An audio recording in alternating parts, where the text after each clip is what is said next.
El Silmarillion.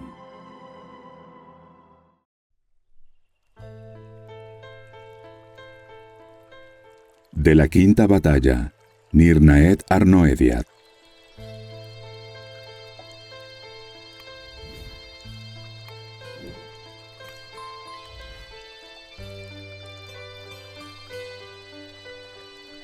Se dice que Beren y Lúthien volvieron a la parte septentrional de la Tierra Media y moraron allí juntos por un tiempo, como hombre y mujer, y adoptaron nuevamente la forma mortal que habían tenido en Doriath. Quienes los vieron sintieron a la vez alegría y miedo, y Lúthien fue a Menegroth y curó el invierno de Thingol tocándolo con la mano. Pero Melian le miró a los ojos y leyó el destino en que ellos tenía escrito, porque sabía que una separación más allá del fin del mundo se interponía entre ellas, y no hubo dolor de pérdida más hondo que el dolor de Melian la Maya en aquel momento. Entonces Beren y Lúthien se marcharon solos sin temor a pasar hambre o sed, y fueron más allá del río Gelion a Osiriand, y vivieron allí en Tol Galen, la Isla Verde, en medio del Andurand, hasta que no hubo más noticias acerca de ellos. Los Eldar llamaron luego a ese país Dor Fir Inginar, la tierra de los muertos que viven, y allí nació Dior Aranel el Hermoso, que fue luego conocido como Dior Elukil, el heredero de Thingol. Ningún hombre mortal volvió a hablar con Beren hijo de Barahir, y nadie vio a Beren o a Lúthien abandonar el mundo, ni supo dónde reposaron por última vez. En aquellos días se animó el corazón de Maedhros, hijo de Fëanor, al advertir que Morgoth no era inatacable, porque los hechos de Beren y Lúthien se cantaron en muchos cantos por toda Beleriand. Sin embargo, Morgoth los destruiría a todos, uno por uno, si no llegaban a unirse otra vez en una nueva alianza y un consejo común. Y Maedhros puso en marcha los planes con que se acrecentaría la fortuna de los Eldar, y que hoy se conocen como la Unión de Maedhros. Pero el juramento de Fëanor y las malas acciones que había obrado dañaron los designios de Maedhros, y no tuvo toda la ayuda que esperaba. Orodred no se marcharía por indicación de hijo alguno de Fëanor, a causa de la conducta de Celegorm y Curufin. Y los elfos de Nargothrond confiaban todavía en poder defender la fortaleza oculta por medio del secreto y el ocultamiento. Desde allí acudió tan solo una pequeña compañía que seguía a Windor, hijo de Gilling, un príncipe muy valiente, y en contra de la voluntad de Orodred fue a la guerra del norte, porque lamentaba la pérdida de su hermano Gemlir en la Dagor Bragollach. Adoptaron la insignia de la casa de Fingolfin y marcharon tras los estandartes de Fingon, y nunca regresaron, salvo uno.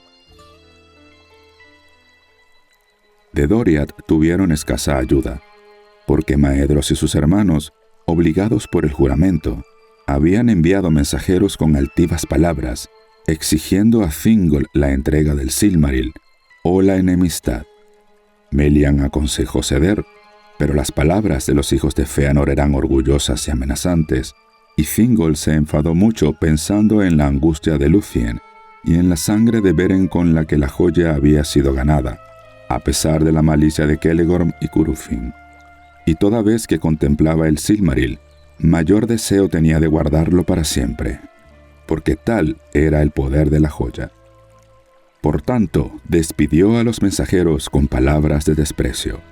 Maedhros no dio respuesta, porque por entonces había empezado a concebir la alianza y la unión de los elfos, pero Celegorm y Curufin juraron abiertamente dar muerte a Thingol y destruir a su pueblo, si volvían victoriosos de la guerra y la joya no les era devuelta de buen grado. Entonces Thingol fortificó las fronteras del reino y no acudió a la guerra, como tampoco ningún otro de Doriath, salvo Mablung y Beleg, que no estaban dispuestos a no participar en estos grandes hechos. A ellos Thingol los autorizó a ir con tal de que no sirvieran a los hijos de Fëanor, y ellos se unieron a la hueste de Fingon. Pero Maedhros tuvo la ayuda de los Naugrim, tanto en huestes como en el suministro de armamentos, y las herrerías de Nogrod y de Belegos estuvieron muy ocupadas en esos días. Y él reunió otra vez a todos los hermanos y a todas las gentes dispuestas a seguirlo. Y los hombres de Bor y de Ulfang se les dio instrucción militar, y estos convocaron aún a más miembros de los hermanos del este. Además, en el oeste, Fingon, siempre amigo de Maedhros, pidió consejo de Himring, y en Hiplum los Noldor y los hombres de la casa de Hador se prepararon para la guerra. En el bosque de Brethil, Hamlir, señor del pueblo de Halet, reunió a sus hombres y les ordenó que afilaran las hachas. Pero Hamlir murió antes de que la guerra comenzase, y su hijo Haldir gobernó a esa gente. Y también a Gondolin llegaron las nuevas, a Turgon el rey escondido. Pero Maedhros se arriesgó demasiado pronto, y aunque los orcos fueran expulsados de todas las regiones septentrionales de Beleriand, y Dorthonion fuera liberada por un tiempo, Morgoth quedó advertido del levantamiento de los Eldar y de los amigos de los elfos, y se preparó.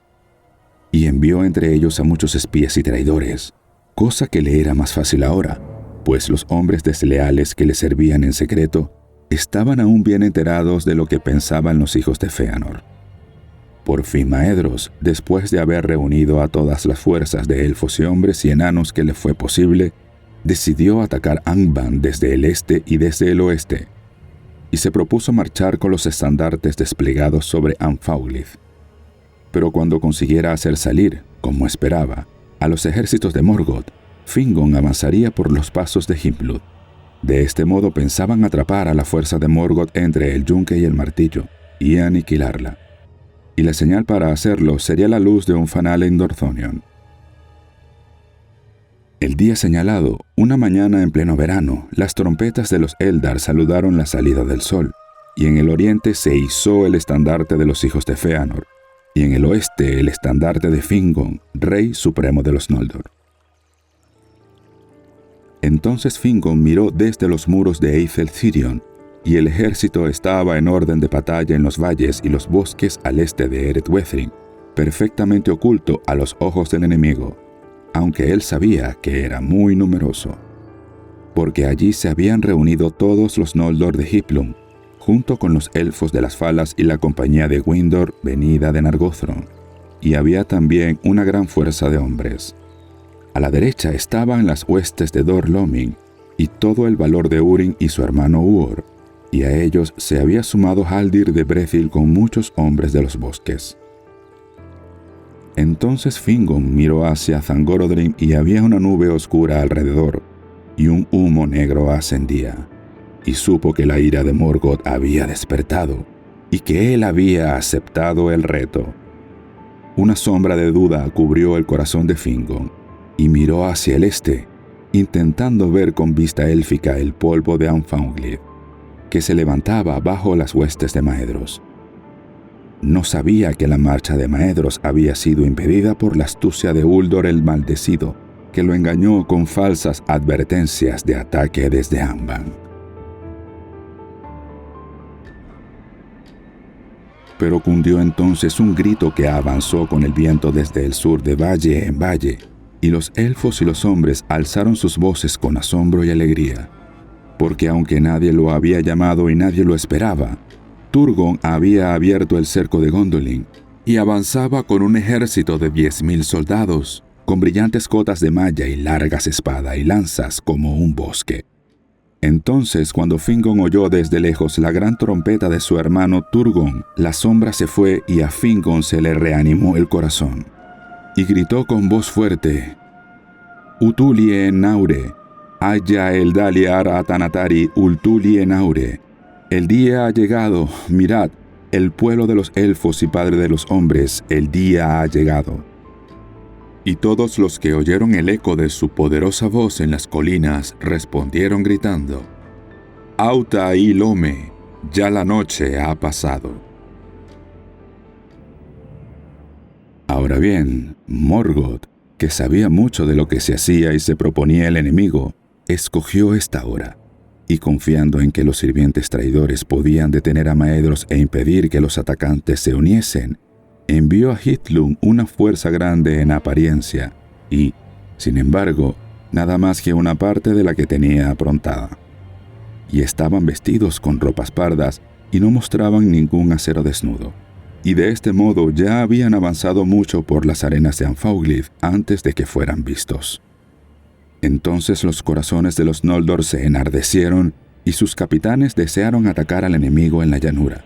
Pero Húrin se opuso y les pidió que se cuidaran de la astucia de Morgoth, que siempre aparentaba tener pocas fuerzas y un propósito que no era el verdadero. Y aunque no llegaba la señal de que Maedhros se acercaba y las huestes se ponían impacientes, Húrin les instó todavía a esperar y a dejar que los orcos se despedazaran entre ellos en el ataque a las colinas.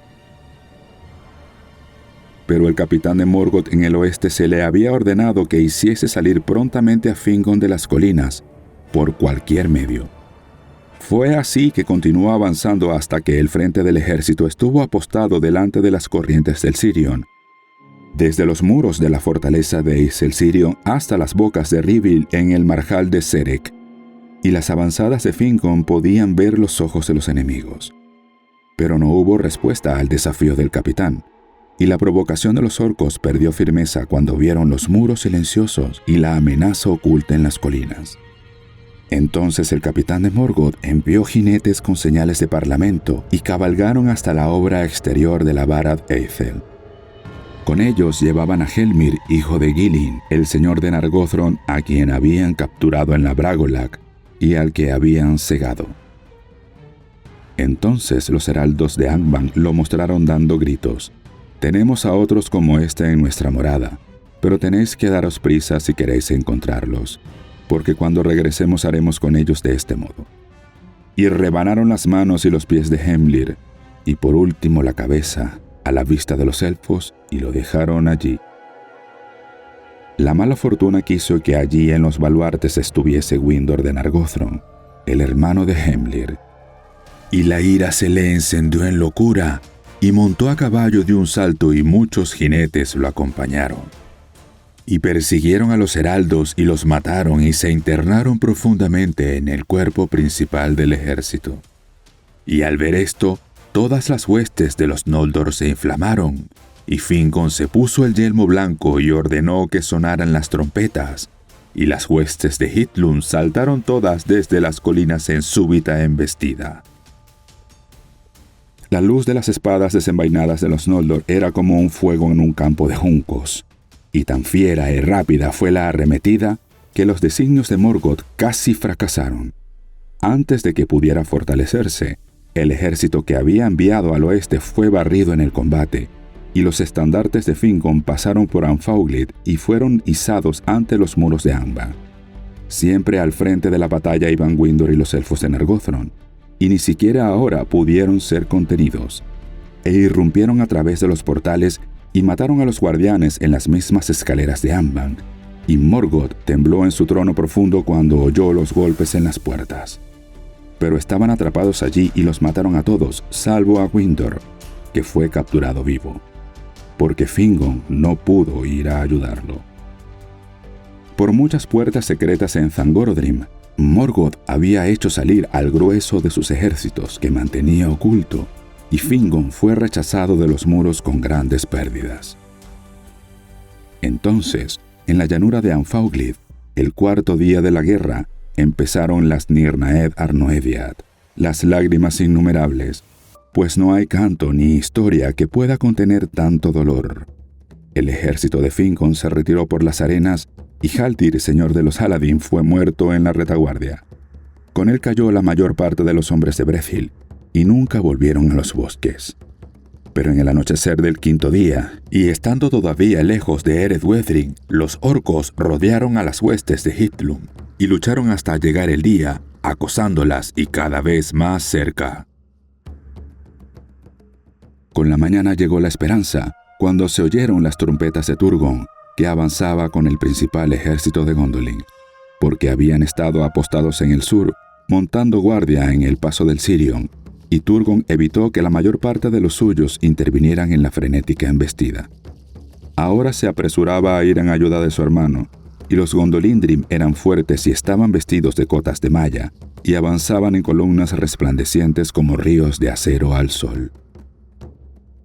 Entonces la falange de la guardia del rey irrumpió en las filas de orcos, y Turgon se abrió paso con la espada para llegar junto a su hermano. Y se dice que en el encuentro entre Turgon y Húrin, que estaba al lado de Fingon, fue dichoso en medio de la batalla. Entonces la esperanza renació en el corazón de los elfos, y en ese preciso instante, a la 3:00 hora de la mañana, se oyeron las trompetas de Maedhros que venía por fin desde el este, y los estandartes de los hijos de Fëanor atacaron al enemigo por la retaguardia. Han dicho algunos que aún entonces los Eldar habrían podido salir victoriosos, si todas sus huestes se hubieran mantenido fieles, porque los orcos vacilaron y fueron contenidos, y algunos ya se volvían para huir. Pero cuando la vanguardia de Maedhros llegó junto a los orcos, Morgoth llamó a sus últimas fuerzas y Angband quedó vacía. Llegaron lobos y jinetes de lobos, y llegaron balrogs y dragones y Glaurung, padre de los dragones. La fuerza y el terror del gran gusano eran ahora grandes, por cierto, y los elfos y los hombres se aminalaron ante él. Y Glaurung se interpuso entre las huestes de Maedhros y de Fingon y las separó. Sin embargo, ni por lobo, ni por balrog, ni por dragón alguno alcanzaría Morgoth su propósito, sino por la traición de los hombres. En ese momento se revelaron los planes de Ulfang. Muchos de los orientales se volvieron y huyeron, llenos de miedo y de mentiras. Pero los hijos de Ulfang se volvieron de pronto hacia Morgoth y atacaron la retaguardia de los hijos de Fëanor, y en medio de la confusión llegaron cerca del estandarte de Maedhros. No cosecharon la recompensa que Morgoth les prometiera, porque Maglor mató a Uldor el maldecido, la cabeza de la traición, y los hijos de Bor mataron a Ulfas y a Ulward antes de morir ellos mismos. Pero como nuevas fuerzas del mal llegaron hombres que Uldor había convocado y escondido en las colinas del este, y el ejército de Maedhros, atacado por 3 lados, se deshizo y se dispersó aquí y allí.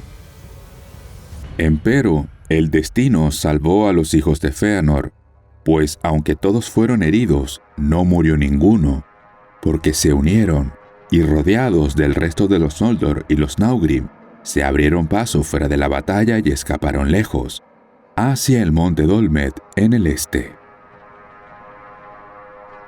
La última de las fuerzas orientales que se mantuvo firme fue el ejército de enanos de Belegost, y así ganaron renombre, porque los Naugrim resistían el fuego con más osadía que los hombres o los elfos, y además tenían por costumbre en las batallas llevar grandes máscaras de espantosa apariencia.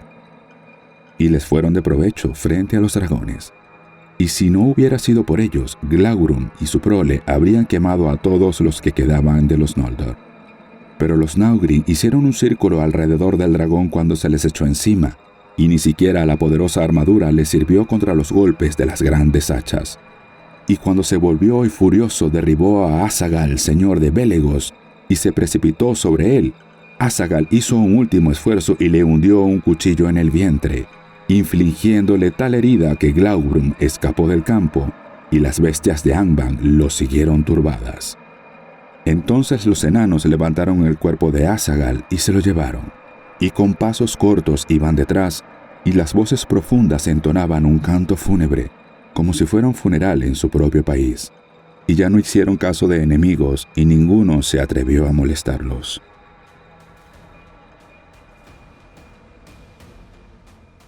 Pero entonces, en la batalla occidental, Fingon y Turgon fueron atacados por una ola de enemigos 3 veces mayor que todas las fuerzas que les quedaban. Había llegado Gotmog, señor de los Balrogs, alto capitán de Angband, y metió una oscura cuña en medio de las huestes de los elfos, rodeando al rey Fingon y rechazando a Turgon y a Húrin hacia el marjal de Serek. Luego se volvió hacia Fingon. Fue ese un amargo encuentro. Por fin Fingon quedó solo con los guardias muertos a sus pies, y luchó contra Gotmog hasta que otro Balrog vino por detrás y arrojó un cinturón de fuego alrededor. Entonces Gotmog lo golpeó con el hacha negra, y una llama blanca brotó del yelmo hendido de Fingon. Así cayó el rey supremo de los Noldor, y lo golpearon contra el polvo con las masas, y pisotearon el estandarte azul y plata en el barro ensangrentado. El campo estaba perdido, Pero todavía Húrin y Huor y el resto de la casa de Hador se mantenían firmes junto a Turgon de Gondolin, y las huestes de Morgoth aún no habían ganado el paso del Sirion. Entonces Húrin le habló a Turgon diciendo: «Idos ahora, señor, mientras todavía es posible, porque en vos vive la última esperanza de los Eldar, y si Gondolin se mantiene erguida, en el corazón de Morgoth habrá siempre miedo». Pero Turgon le respondió: «No por mucho tiempo puede Gondolin permanecer oculta, y cuando sea descubierta, por fuerza ha de caer». Entonces Huor habló y le dijo: «Pero si resiste un corto tiempo, de allí vendrá la esperanza de los elfos y de los hombres. Esto os digo, señor, con la mirada de la muerte. Aunque nos separemos aquí para siempre y yo no vuelva a ver vuestros muros blancos, de vos y de mí se levantará una nueva estrella. Adiós». Y Maeglin, el hijo de la hermana de Turgon, que estaba allí presente, escuchó estas palabras y no las olvidó, pero no dijo nada. Entonces Turgon siguió el consejo de Húrin y de Huor y convocó lo que quedaba de las huestes de Gondolin y lo que pudo reunir del pueblo de Fingon y se retiró hacia el paso del Sirion. Y sus capitanes, Ecthelion y Glorfindel, guardaban los flancos de la derecha y la izquierda, para que el enemigo no se acercase. Pero los hombres de Dor-lómin protegían la retaguardia, como lo deseaban Húrin y Huor, porque no querían en verdad abandonar las tierras del norte, y si no podían volver a sus hogares, allí resistirían hasta el fin. Así se enderezó la traición de Uldor, y de todas las hazañas de guerra que los padres de los hombres llevaron a cabo en beneficio de los Eldar, la última resistencia de los hombres de Dor-lómin es la que obtuvo más renombre. De este modo Turgon se abrió camino hacia el sur luchando, hasta que, protegido por la guardia de Húrin y Huor, cruzó el Sirion y escapó, y desapareció en las montañas y quedó oculto a los ojos de Morgoth. Y palmo a palmo se retiraron hasta ponerse detrás del marjal de Serek y delante de las costas del Rivildr. Allí resistieron y ya no cedieron. Entonces todas las huestes de Amban los rodearon como un enjambre, e hicieron con los muertos un puente sobre el río, y trazaron un círculo en derredor del resto de Hiplum como la marea que crece sobre una roca. Allí, al ponerse el sol el sexto día y oscurecerse la sombra de Eredwethrin, Huor cayó con el ojo horadado por una flecha envenenada, y todos los hombres valientes de Hador fueron muertos alrededor en un montón. Y los orcos les cortaron las cabezas y las apilaron como en un montículo de oro en el crepúsculo. Pero por último, solo Húrin continuó resistiendo. Al fin arrojó el escudo y esgrimió con ambas manos el hacha. Y se canta que el hacha humeó con la sangre negra de los trolls de Gotmog hasta aniquilarlos a todos. Y cada vez que asestaba un golpe, Húrin gritaba: «Aure en Tuluva. Ya se hará de nuevo el día». 7 veces lanzó ese grito, pero al cabo lo atraparon vivo, por orden de Morgoth, pues los orcos se aferraban a él aunque les cortara los brazos. Y siempre el caudal de enemigos se renovaba, hasta que por último cayó sepultado debajo de ellos. Entonces Gotmog lo encadenó y lo arrastró a Angband, burlándose. Así terminó la Nirnaeth Arnoediad, al descender el sol más allá del mar. Se hizo la noche en Hiplum, y del occidente vino una gran tormenta de viento. Grande fue el triunfo de Morgoth, y cumplió su propósito de modo grato a su corazón, porque los hombres quitaron la vida a los hombres y traicionaron a los Eldar, y el miedo y el odio despertaron entre aquellos que tendrían que haber estado unidos. Desde ese día los elfos se mantuvieron apartados de los hombres, excepto las 3 casas de los Edain. El reino de Fingon ya no existía, y los hijos de Fëanor erraron como hojas al viento. Habían perdido las armas y la alianza estaba rota, y vivieron una existencia salvaje en los bosques al pie de Eret Lindon, mezclándose con los elfos verdes de Osirian, despojados del poder y la gloria de antaño. En Brethil, unos pocos de los Aladin vivían todavía en la protección de los bosques, y Hadir, hijo de Haldir, era el señor, Pero de las huestes de Fingon nadie volvió nunca a Hiplum, ni tampoco ninguno de los hombres de la casa de Ador, ni hubo nuevas de la batalla ni de la suerte corrida por sus señores. Pero Morgoth envió allí a los orientales que lo habían servido, negándoles las ricas tierras que ellos codiciaban, y los encerró en Hiplum y les prohibió abandonarla.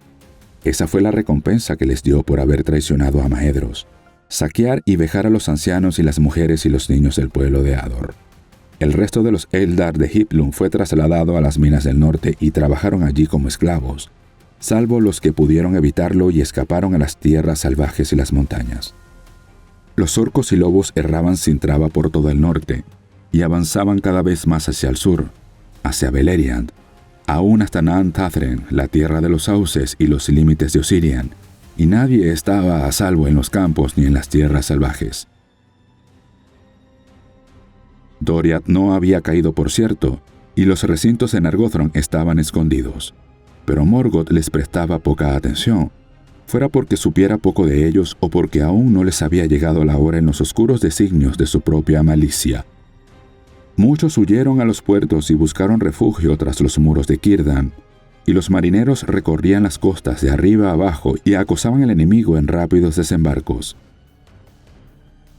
Pero al año siguiente, antes de que llegara el invierno, Morgoth envió grandes fuerzas sobre Hiplum y Nebras y descendieron por los ríos Brython y Nennin, y asolaron todas las falas, y sitiaron los muros de Brythonbar y Eglarest. Llevaban consigo mineros y herreros y hacedores de fuego, e instalaron grandes maquinarias, y con bravura, aunque se les opuso resistencia, quebrantaron por fin los muros. Entonces los puertos quedaron en ruinas y la torre de Barat Nimras fue derribada. La mayor parte del pueblo de Círdan fue muerta o sometida a esclavitud, pero algunos escaparon por mar en barcos, y entre ellos estaba Ereinion Gil-galad, el hijo de Fingon, a quien su padre había enviado a los puertos después de la Dagor Bragollach. Este resto navegó con Círdan hacia el sur, a la isla de Valar, y construyeron un refugio para todo aquel que pudiera llegar hasta allí, porque se establecieron también en las desembocaduras del Sirion, y allí muchas naves livianas y rápidas estaban escondidas en arroyos y aguas donde los juncos eran densos como un bosque. Y cuando Turgon supo de esto, envió de nuevo mensajeros a las desembocaduras del Sirion y pidió la ayuda de Círdan el carpintero de barcos. A pedido de Turgon, Círdan construyó 7 rápidos barcos y navegaron hacia el occidente, pero no hubo nunca noticias de ellos en Valar, salvo de uno, y fue la última. Los marineros de ese barco se esforzaron largo tiempo en el mar, y por último, al volver desesperados, naufragaron en una gran tormenta a la vista de las costas de la Tierra Media. Pero uno de ellos fue salvado por Ulmo de la ira de Ose, y las olas lo sostuvieron y lo arrojaron a las costas de Nebras. Se llamaba Borongwe, y era uno de los mensajeros que Turgon había enviado desde Gondolin. Ahora el pensamiento de Morgoth estaba clavado en Turgon, porque Turgon se le había escapado, y de todos sus enemigos era él al que más deseaba atrapar o destruir. Y ese pensamiento lo perturbaba y le estropeaba la victoria, porque Turgon, de la poderosa casa de Fingolfin, era ahora por derecho el rey de todos los Noldor, y Morgoth temía y odiaba a la casa de Fingolfin, porque ésta tenía la amistad de Ulmo, el enemigo de Angband, y por las heridas que Fingolfin le había abierto con la espada. Y al que más temía Morgoth de todos ellos era a Turgon, porque hacía ya mucho, en Valinor, la mirada de Turgon se había fijado en él, y cada vez que se le acercaba una sombra le oscurecía la mente, y tenía el presagio de que en un tiempo todavía recóndito, la ruina le vendría de Turgon. Fue así que Húrin fue conducido ante Morgoth, pues Morgoth sabía que era amigo del rey de Gondolin, pero Húrin lo desafió y se burló de él. Entonces Morgoth maldijo a Húrin y a Morwen y a su prole, y les impuso una condena de oscuridad y dolor. Y sacando a Húrin de la prisión lo hizo sentar en una silla de piedra en un sitio elevado de Zangorodrim. Allí estaba confinado por el poder de Morgoth, y Morgoth volvió a maldecirlo, y le dijo: «Estate aquí sentado, y contempla las tierras donde el mal y la desesperación desolarán a los que amas.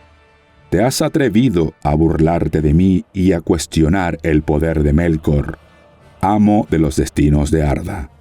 Por lo tanto, con mis ojos verás y con mis oídos oirás, y nunca te moverás de este sitio hasta que todo sea consumado en amargura.